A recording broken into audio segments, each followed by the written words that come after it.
오늘 저는 여러분과 함께 전인치료라는 제목으로 말씀을 나누고자 합니다. 여러분, 우리들은 원래 하나님이 지으실 때는 죽지 않고 병들지 않고 영원히 살 수 있는 무병 영생을 주셨습니다. 그런데 왜 오늘날은 병들고 고통당하고 죽나요? 잘 알다시피 우리의 조상 아담과 하와가 하나님을 반역하고 죄를 지어서 그 결과로 죽음을 가져오게 된 것입니다. 오늘날 우리는 가지 심신의 병을 앓고 고생하게 되었고, 병의 치료를 위해서 무진 노력을 다하고 많은 돈을 사용하고 있습니다. 대전시 유성에 있는 국군의학교에 가면 사람들이 눈길을 끄는 커다란 돌비가 있습니다. 거기에는 살려야 한다는 5글자가 새겨져 있습니다.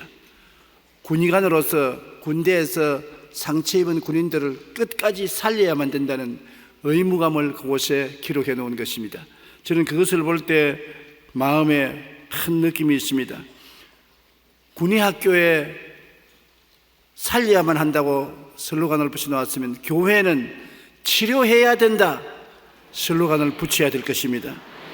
아담의 타락 이후 우리는 갖가지 심신의 병으로 고통받게 되었고, 병의 치료를 위해 무진 노력을 다하게 되었습니다. 우리는 온갖 질병과 장애로 고통받는 사람을 치료해주고 살려야 되는 것입니다. 그것이 교회가 마땅히 해야 될 일이라고 저는 확신합니다.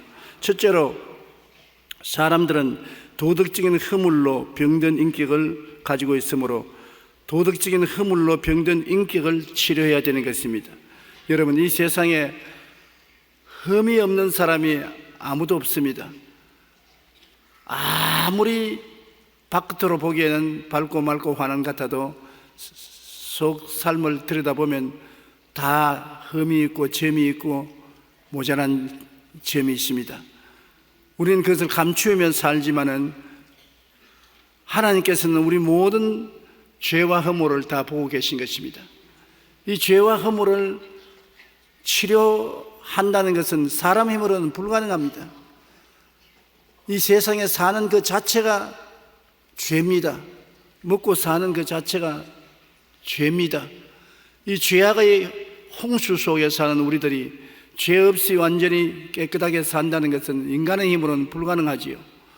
그렇기 때문에 영원하신 우리 주님이 십자가에 영원한 한 제사를 드려서 우리에게 영원한 용서를 허락해 주신 것입니다. 하루 동안의 용서만 주시면 내일은 어떻게 합니까? 어제만 용서를 주셨으면 오늘은 어떻게 하는 것입니까? 우리 인간은 유한한 존재이기 때문에 우리가 하는 일은 모두 다 한정되어 있지만은 예수님은 영원한 하나님으로 주님이 드린 제사는 영원한 제사인 것입니다. 두 번 다시 드릴 필요 없습니다. 한 제사로 영원히 주님은 우리의 죄와 허물을 청산해 주신 것입니다. 이사야 53장 5절에 그가 찔리면 우리 허물을 인내며 그가 상하면 우리 죄악을 인함이라. 찔리고 상한 것은 허물과 죄악을 영원히 용서해 주신 것입니다. 로마서 3장 24절에 그리스도 예수 안에 있는 속량으로 말미암아 하나님의 은혜로 값없이 의롭다 하심을 얻은 자 되었느니라. 하나님의 은혜는 하루 이틀 주는 것이 아니라 영원한 은혜로서 우리는 그 은혜를 힘입어 의롭다함을 얻어 하나님 앞에 당당히 나설 수가 있는 것입니다. 그러므로 예수 믿으면 더 이상 우리가 드릴 재물이 없어요. 인간의 노력과 애씀의 재물이 필요 없습니다. 오직 믿음으로 예수님의 보혈로 우리는 영원히 용서와 의로움을 얻게 된 것입니다. 그러므로 죄와 허물은 예수님의 보혈로 씻음받고 용서받고 치료받게 되는 것입니다. 우리는 이 세상에 보면 알코올 중독, 도박, 거짓말, 음란, 도적질, 미움, 원한 등 인격에 병이 들어 스스로 씻어버리지 못하는 존재인 것입니다. 사람이 이런 병에 걸려 있으면 아무리 꾸짖어도 안 되고 정죄와 심판 등으로 변화시키지 못합니다. 그렇기 때문에 보세요. 형무소에 가서 형기를 마치고 나오자마자 또 도적질하고 거짓말하고 방탕하고 성범죄하고 그렇게 하는 것입니다.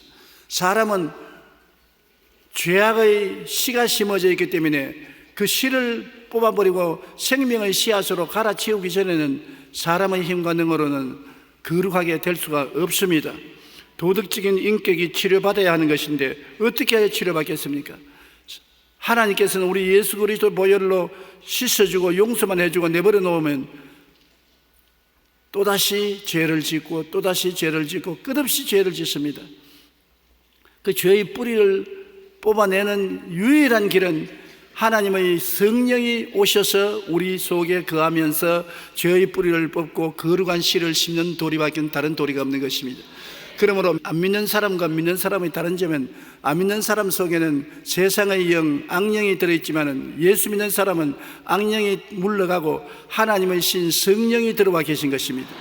성령이 우리 영으로 더불어 하나님의 자녀된 것을 증거한다고 성경은 말하고 있는 것입니다. 요한복음 7장 37절로 38절에 누구든지 목마르거든 내게로 와서 마셔라. 나를 믿는 자는 성경의 이름과 같이 그 배에서 생수의 강이 흘러내리라 하시니 이는 성도들이 받을 성령을 말한다고 말한 것입니다. 성령이 오셔야 우리의 속에 있는 죄성이 뽑혀나가고 허물이 뽑혀나가는 것입니다. 이는 힘으로도 안 되고 능으로도 안 됩니다. 성령이 와야 되는 것입니다. 성령의 은혜를 받아야 생각이 달라지는 것입니다. 꿈이 달라지는 것입니다. 믿음이 달라지고 말이 달라지고 행위가 달라지는 것은 성령님의 능력으로 말미암아 되는 것입니다. 그렇기 때문에 예수 믿음으로 말미암아 우리가 죄사함을 받고 인격적인 변화를 받고 치료를 받는 것은 하나님의 성령을 받아야 되는 것입니다. 그렇기 때문에 성령을 풍성히 부어주는 이유가 거기 있는 것입니다. 우리 예수 믿고 구원받은 사람은 주님께 부르짖으면 성령을 어느 곳에나 주십니다.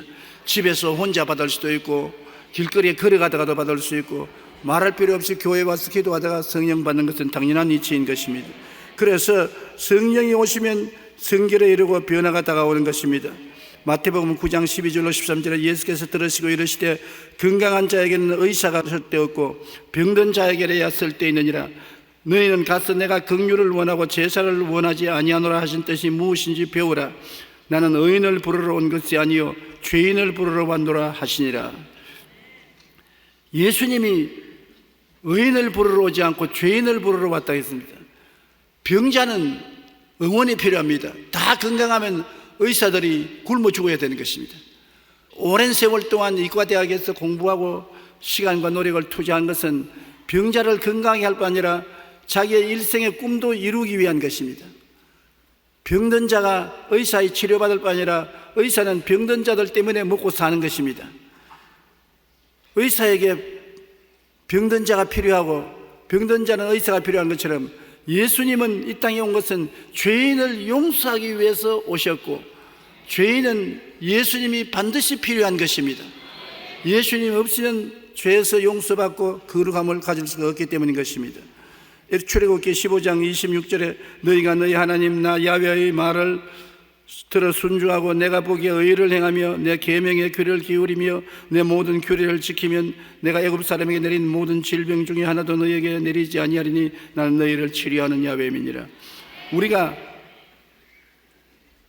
죄와 허물에서 벗어나면 주님께서 동시에 육신의 질병도 고쳐주겠다고 말씀하신 것입니다. 죄와 허물을 어떻게 벗어납니까? 사람의 힘으로 안 되는 것이 성령으로 되는데 사실은 죄와 허물을 벗어나는 것이 그렇게 어렵지 않습니다. 여러분 성경에도 시편 91편에 제가 내 이름을 안적 내가 저를 높이리라고 했는데 주의 이름을 어떻게 아는 것입니까? 주의 이름을 아는 사람은 주님 앞에서 다른 신을 섬기지 아니하고 우상에 절하지 아니하고 하나님 이름을 망령되이 부르지 아니하고 안식일을 거룩히 지키면 주의 이름을 아는 사람인 것입니다. 주의 이름을 아는 사람을 주님께서 높여주시고 가까이 계시고 치료해 주시는 것입니다. 인간과의 사이에 죄도 주님께서는 회개하기를 원하시는데 내 부모를 공경하라. 저는 오늘 아침에 옷 다 입고 아침 먹기 위해서 걸상에 앉았다가 잠시 졸았는데 정말로 오래간만에 아버지 어머니를 만났습니다. 아버님께서 아주 정장을 하시고 어머니도 외출복을 입으시고 아버지 곁에 서서 두 분이 나를 찾아와서 싱긋이 웃으시면서 나를 쳐다보고 있는 거예요. 그래서 저는 아버지를 보고 얼마나 흐느껴 울었는지 모릅니다. 꿈에 갑자기 아버지를 보니까 너무 그립고 너무 반갑고 또 죄책으로 살아계실 때 잘 못해드렸다고 생각하기 때문에 마음의 죄책으로 견딜 수가 없었습니다. 그래서 아버지 하고 부르는 내 소리에 내가 놀라서 깨보니까 꿈이었었습니다. 여러분, 부모 살아계시면 살아계실 동안에 부모를 잘 섬기십시오. 죽고 난 다음에는 애달다 어찌하리. 평소에 걷지 못할 병은 이밖에 없습니다. 그런데 성경에는 부모를 공경하라, 그 다음 살인하지 말라, 사람 죽이지 말라, 간음하지 말라, 도덕적 범죄하지 마라, 내 이웃을 도적질하지 말라, 내 이웃을 거짓 증거하지 마라, 내 이웃을 탐하지 말라. 다 지킬 수 있는 일입니다. 지키겠다고 결심하면 하나님의 성령이 얼마든지 도와줄 수 있는 것입니다. 이와 같이 하나님과 우리 관계, 사람과 사람 관계를 올바르게 하면은 하나님이 애굽 사람에게 내린 질병을 하나도 내리지 않고 병을 다 고쳐주겠다고 했던 것입니다. 그렇기 때문에 자연히 교회는 병 고치는 곳이 될 수밖에 없는 것은 교회에서 죄 사함을 받기 때문에 죄가 사함 받으면 병이 고침 받게 되는 것입니다. 주님이 그렇게 말씀했습니다. 내 계명을 지키면은 내가 너희 병을 다 고치겠다고 했었으니 우리가 영적으로 회개하고 자백하고 성령 받으면 그 다음엔 주님께서 병 고치게 되어 있는 것입니다. 아이고, 나는 죄가 너무 많아서 나 같은 죄인을 주님께서 도저히 돌보지 아니하실 것이라 했는데 그렇지 않습니다. 모든 사람이 다 정죄해도 주님은 정죄하지 않습니다. 주님이 이 땅에 온 것은 여러분 죄를 덜치워내어서 여러분 정죄하기 위해서 온 것이 아니라 여러분의 죄를 덮어주고 용서해주고 씻어주기 위해서 오신 것입니다. 저는 항상 예수님의 행위에 크게 감동하는 것이 요한복음 8장에 있는 간음하다가 잡혀온 여인의 이야기인 것입니다. 이 바리새 교인이나 사두개인이나 교법사들은 엄격한 율법주의자인 것입니다. 인정도 사정도 없이 율법은 지켜야 된다고 믿는 것입니다. 그런데 그들이 예수님을 완전히 발목을 잡을 수 있는 기회가 왔는 것입니다. 예수님이 하나님의 율법을 지키지 아니하면 하나님으로부터 온 사람이 아닌 이방신을 섬기는 사람이라고 정죄하고 예수님을 쫓아내고 군중들 가운데서 돌을 던질 수가 있는 것입니다. 그럴 기회가 왔어요. 예수님이 성전에서 가르치는데 그들은 간음하다가 현장에 잡힌 여자를 끌고 왔는 것입니다. 그러니 여자는 머리가 산발이 되고 옷이 다 찢어지고 헐어지고 신발이 벗어진 채 끌려와서 예수님 발 앞에 던졌습니다. 그리고 그들이 말하기를 예수님 보고 주여, 이 여자가 간음하다가 현장에 잡혔는데 10계명 중에는 간음하지 말라고 했는데 간음하다가 잡힌 여자는 돌로 쳐 죽이라고 했는데 손에 돌을 두고 우리를 돌로 쳐 죽일까요? 당신은 어떻게 하겠습니까? 예수님이 정말 입장 곤란합니다. 돌로 쳐 죽이라면, 아니 당신이 용서와 자비를 전하는 하나님의 아들이라면서 무자비하게 죽이냐? 당신은 거짓 구주다, 그렇게 말할 것이요. 죽이지 말라면 하나님의 법을 무시하는 사람이 어떻게 주의 종이냐? 하나님을 섬기는 사람이냐? 그럴 것이요. 이래도 잡히고 저래도 잡히게 된 것입니다. 그런데 예수님은 엎드려서 손가락으로 글을 쓰기 시작한 것입니다. 분명히 10계명을 적은 것입니다. 왜냐하면 돌로 쳐라는 이 여자의 간음한 죄는 10계명 중에 하나니까 10계명을 적고 난 다음 주님께서 고개를 들어 사람들을 보면서 너희 중에 죄 없는 사람이 먼저 돌로 쳐라. 안 치라는 말 안 했습니다. 죄 있는 여자에게 돌 쳐라. 나 안 치라고 말 안 한다. 그러나 너희 죄 없는 사람이 쳐라. 죄 있는 사람은 칠 자격이 없다. 그 내용에는 네가 죄 없는 사람이라고 해서 치는데 내가 거룩하니 10계명 중에 죄가 있으면 그 다음 내 손에 맞아 죽을 줄 알았다, 그 말인 것입니다. 그 어마어마한 율법주의자들이 한 사람도 빠짐없이 앞뒤를 다투어서 돌 내버리고 다 달아났습니다. 왜? 죄를 짓지 않은 의인은 하나도 없습니다. 모든 사람이 죄를 지었으니 하나님의 영광에 이르지 못합니다. 그런데 예수님께서 치지 말라 했으면 발목이 잡히겠는데 철학했으니까 치기는 치되 죄 없는 너가 먼저 치면 그 다음에 죄가 발견되면 내가 너를 치겠다는 의미가 포함되어 있기 때문에 놀라서 다 달아나버리고 아무도 없었습니다. 그때 예수님께서 이 여자 보고 여자의 고개를 들라. 공포와 불안에 벌벌 떨면서 눈이 충혈된 여자가 고개를 들어 예수님을 쳐다보니까 너를 정죄하는 사람이 있느냐? 살펴보니 돌멩이만 흩어져 있고 아무도 없습니다. 아무도 나를 정죄한 사람이 없습니다. 그래, 나도 너를 정죄하지 아니한다. 집에 가서 다시 죄 짓지 말라. 그 은혜를 입은 여자가 집에 가서 또 죄 짓겠어요? 예수님의 은혜와 사랑을 깨닫고 난 그는 예수님을 만난 이후로 영원히 변화되었을 것입니다. 그리스도의 용서와 사랑과 은혜를 받고 나면 우리가 변화되는 것입니다. 그러므로 예수님은 은혜와 사랑을 통해서 우리를 변화시키기를 원하지, 우리를 정죄하고 심판하여 돌무더기 속에 들어가기를 원치 아니하는 것입니다.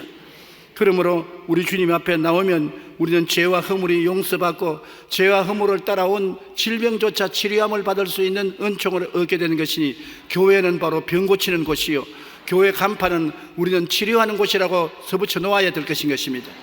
여러분은 오늘 치료받을 수 있습니다. 예수님의 십자가 보혈로 죄와 허물이 용서받고 여러분의 삶이 주의 계명과 율법을 쫓아서 회개하면 나는 너희 병을 치료하는 여호와라고 주님 나타나시는 것입니다. 그러므로 머리끝부터 발끝까지 모두 다 치료받게 되기를 주님 이름으로 축복합니다. 둘째로, 우리는 정신적인 건강의 치료를 받아야 되는 것입니다. 비정상적인 정신 상태는 정신에 나타난 병입니다. 사람이 육체에만 병이 드는 것이 아닙니다. 정신적으로도 병이 되는 것입니다. 사람이 정신적인 병은 눈에 안 보이는 병인데 엄청나게 고통스럽고 괴로운 것입니다. 병적인 부정적인 마음이 정신적인 병인데 무능력, 무기력, 패배주의, 고질적인 염려, 근심, 불안, 초조, 우울증 등은 모두 다 치료받아야 되는 것입니다. 이런 사람을 보고서 너는 무능력하고 무기력하고 패배주의고 염려, 근심, 불안, 초조의 노예가 되고 미움과 원한의 치료자 고통 속에 있는 사람이라고 욕을 하면 안 됩니다. 비난이나 비평이 아니라 그런 사람들은 치료를 받아야 되는 것입니다. 치료가 필요한 사람인 것입니다. 잠언서 17장 22절에 마음의 즐거움은 양약이라도 심령의 근심은 뼈로 마르게 하느니라. 마음의 즐거움은 엔돌핀이 나오기 때문에 치료가 넘쳐나지만은 마음의 근심은 뼈가 마르는 것입니다. 여러분, 뼈가 마르는 병이 마를 지경이니까 살은 녹아버리지 않습니까?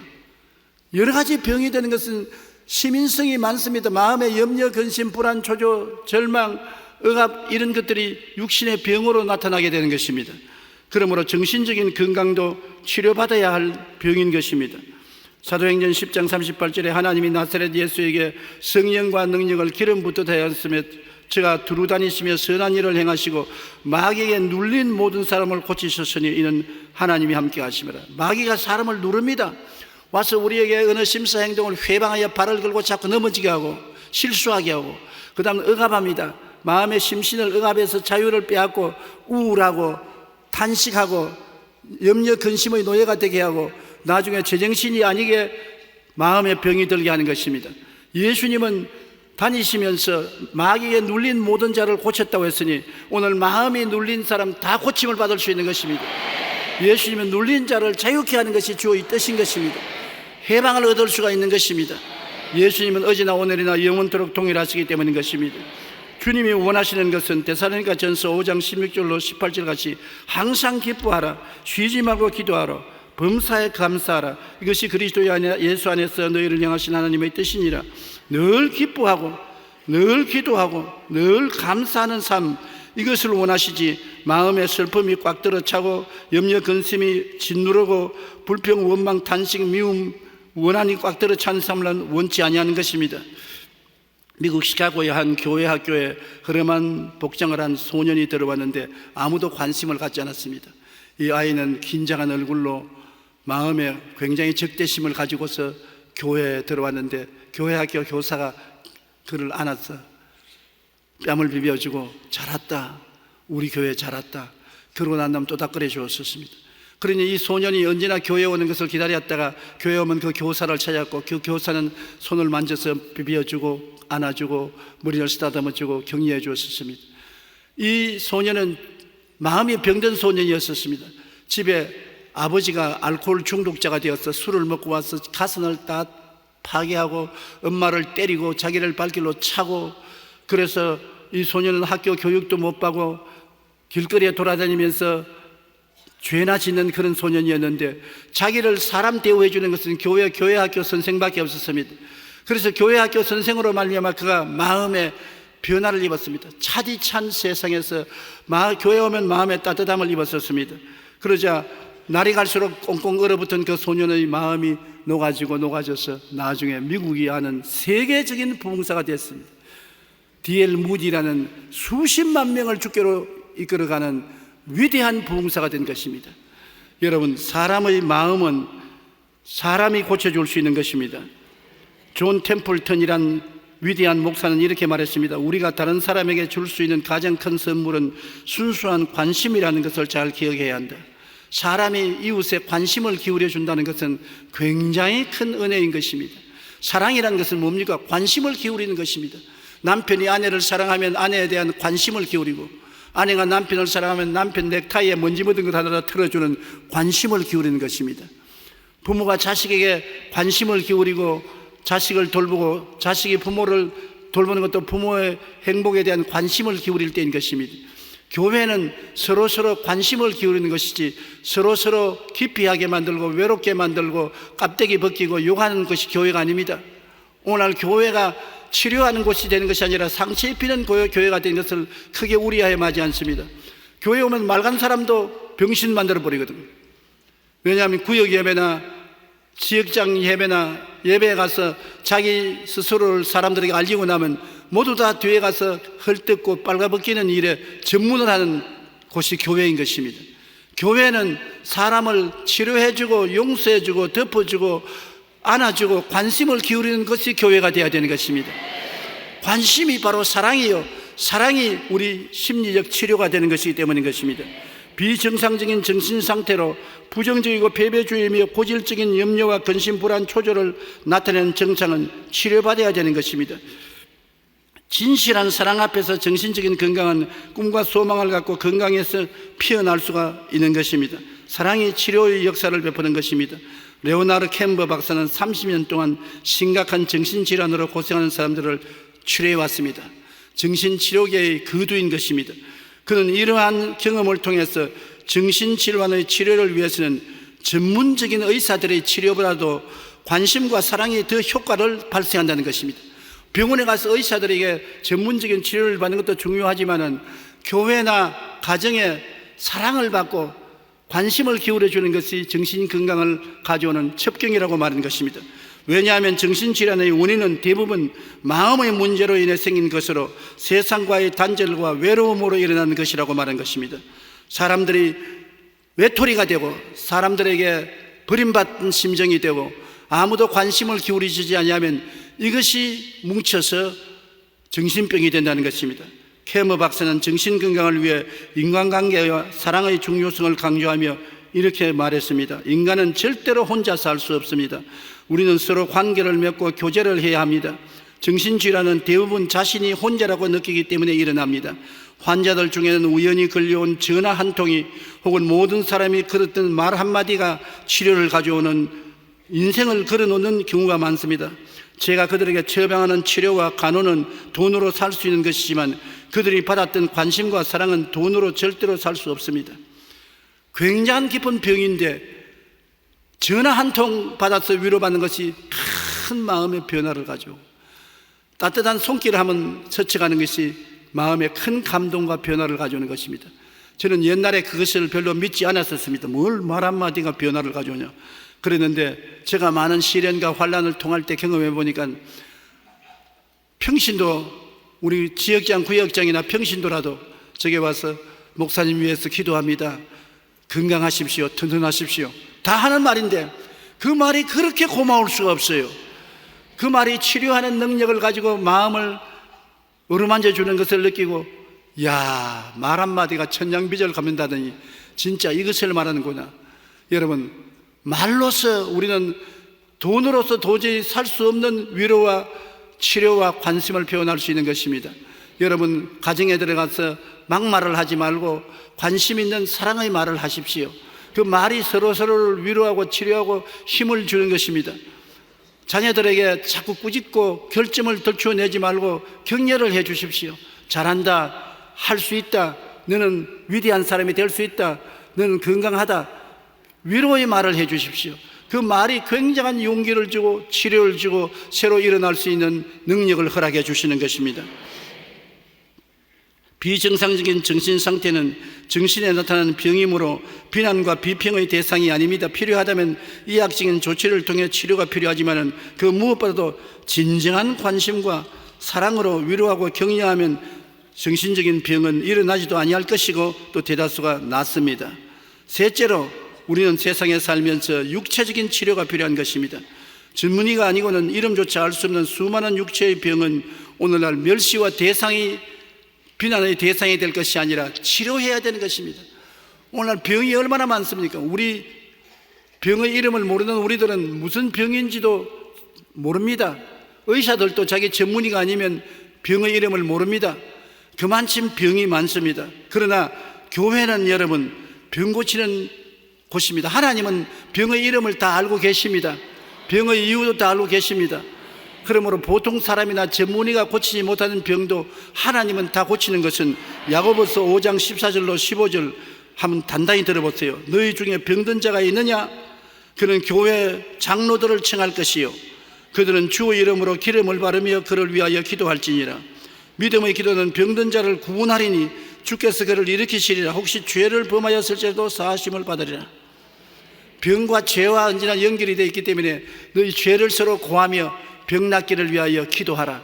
의인의 간구는 역사하는 힘이 많다고 말한 것입니다. 우리 가운데 병이 있으면 제1차로 교회 장로들을 청하라고 하는 것입니다. 교회 장로라는 것은 그 당시에 장로는 목사를 보고 장로라고 말한 것입니다. 주의 종을 제일 먼저 청해서 기름을 바르고 기도하라. 그건 무슨 말이냐? 병은 사람의 힘으로 낫는 것이 아니라 성령의 능력으로 난다는 것입니다.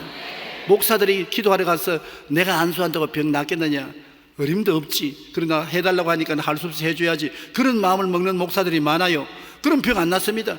목사가 기름을 바르는 것은 이것은 내가 고치는 것이 아니라 성령이 고치신다. 내가 손을 얹고 기도하는 것은 성령의 도구가 되기 위해서 하는 것이다.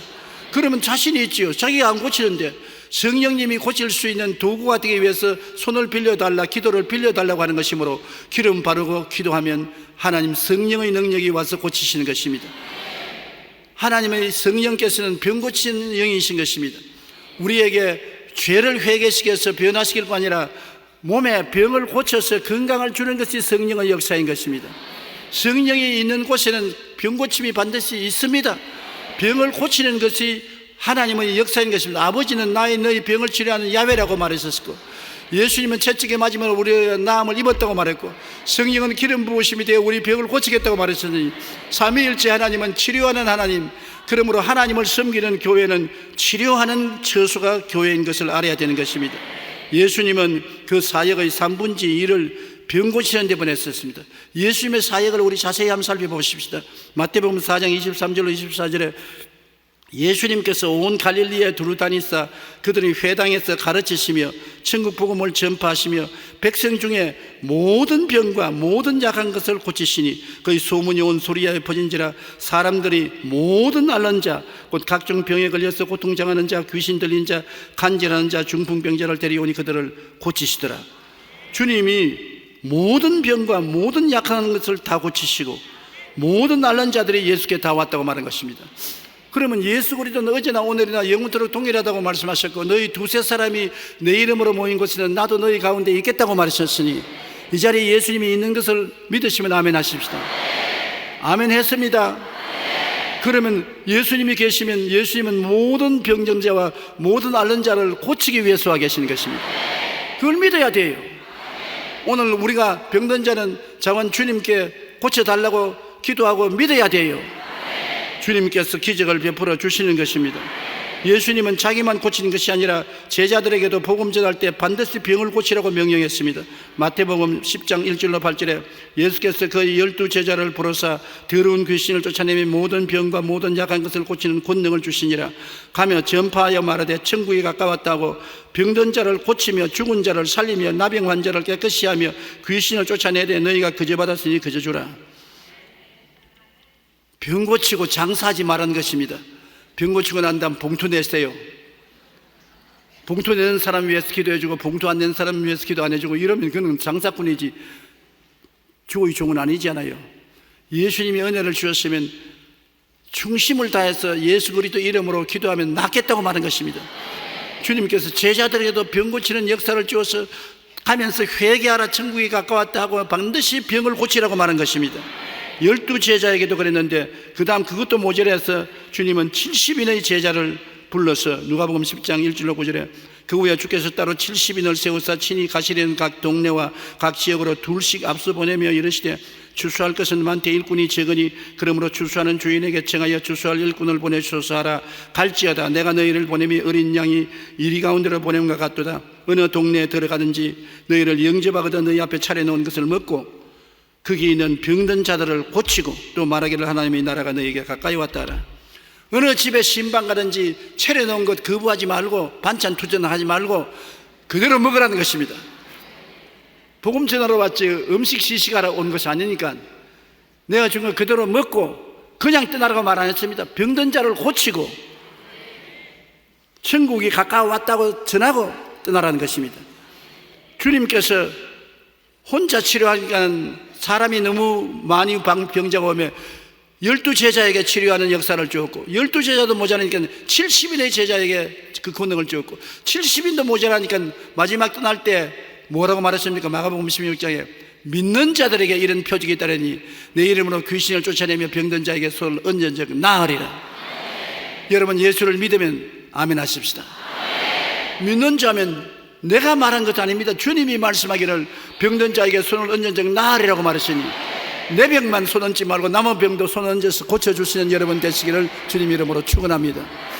그러니 기독교는 병 고치는 종교인 것입니다. 이래도 병 고치고 저래도 병 고치고 앉아도 병 고치고 서도 병 고치고 교회 와도 병 고치고 신방 가도 병 고치고 동네에 가도 병 고치고 어디 가도 병 고치라고 주님께서 말씀하시는 것입니다.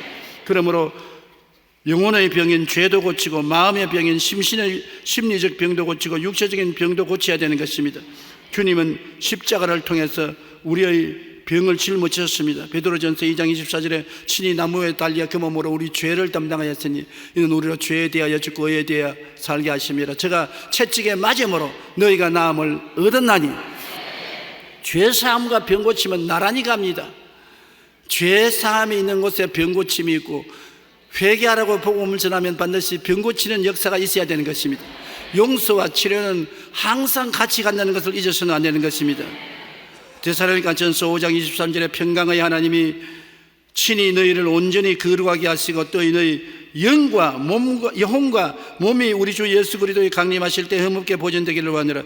영만 주님 영접하기를 원치 않습니다. 혼, 즉 마음도 고침을 받고 육체도 고침을 받고 전인 구원을 받아서 영혼이 잘됨같이 범사에 잘됨에 강건해서 주님을 맞이하라는 것입니다. 최근 영국 학자들의 연구에 의하면 사랑의 감정을 많이 경험한 사람일수록 면역성이 높아 감기에도 안 걸린다는 것입니다.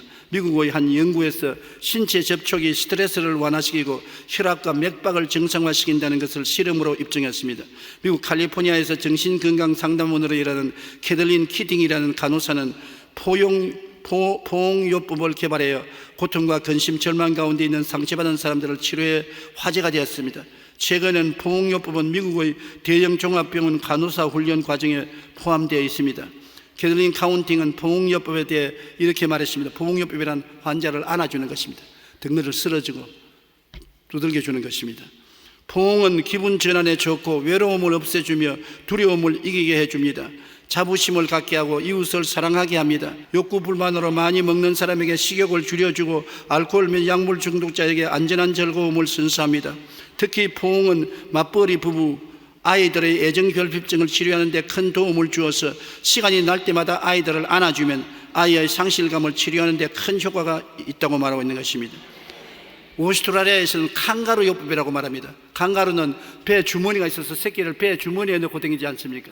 왜 칸가루 요법이라면 어느 부인이 쌍둥이를 낳았는데 쌍둥이 중에 하나가 죽었어요. 그래서 의사가 부인 아들이 죽었습니다. 그러니까 부인이 와서 그 죽은 아들을 품에 안고서 이렇게 흔들어 주니까 살아나 버렸었어요. 완전히 심장의 맥박이 거치고 죽었는데 어머니가 끌어안아 주니까 그 포옹으로 말미암아 살았으므로 그 살은 것을 그 의사가 칸가루 요법이라고 이름을 붙였습니다. 그래서 병든 자는 어머니가 안아주면 낫는다, 품어주면 낫는다. 왜냐하면 그를 통해서 친근함과 사랑이 전달되어서 치료하는 것입니다. 그런데 하물며 예수님은 십자가에서 수고하고 무거운 짐자들은 다 내게로 오라 내가 너희를 쉬게 하겠다. 십자가에서 안아주는 예수님이신 것입니다. 예수님께 안 끼일 때 우리 영혼이 잘 되고 범사에 잘 되며 강건하게 되지 않을 수가 없는 것입니다. 최근 터드 화이트라는 미국의 거리의 치유 사역이 길거리에서 예수님 이름으로 질병을 고치는 동영상이 많은 사람들에게 큰 은혜와 감동을 주고 있는 것입니다.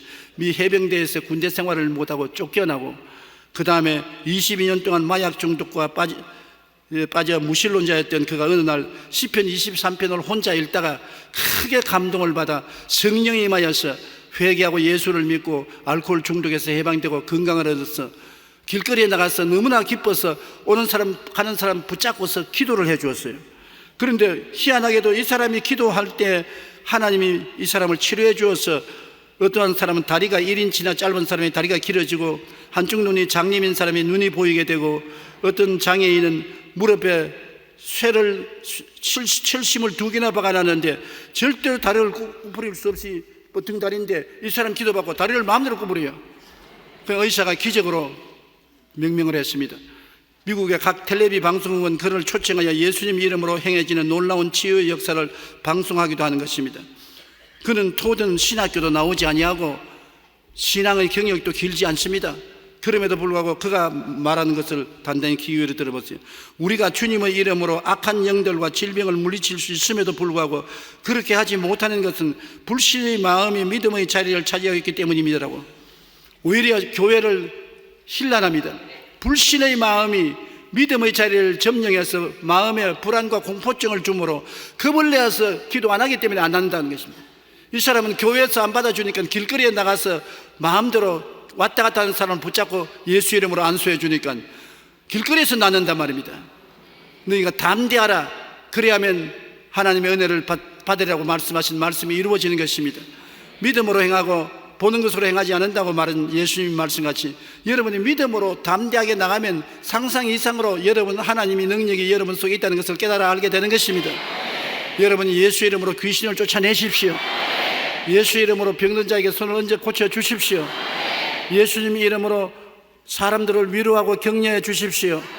예수 이름으로 용서와 희망을 주는 메시지를 전해주시는 여러분 되시기를 바랍니다. 예수님은 제 아들에게 복음을 전가할 때 반드시 병을 고치라고 명령했습니다. 우리는 믿음 안에서 모든 정신적인 인격적인 장애뿐 아니라 믿음 마음과 육체의 질병을 물리칠 수가 있습니다.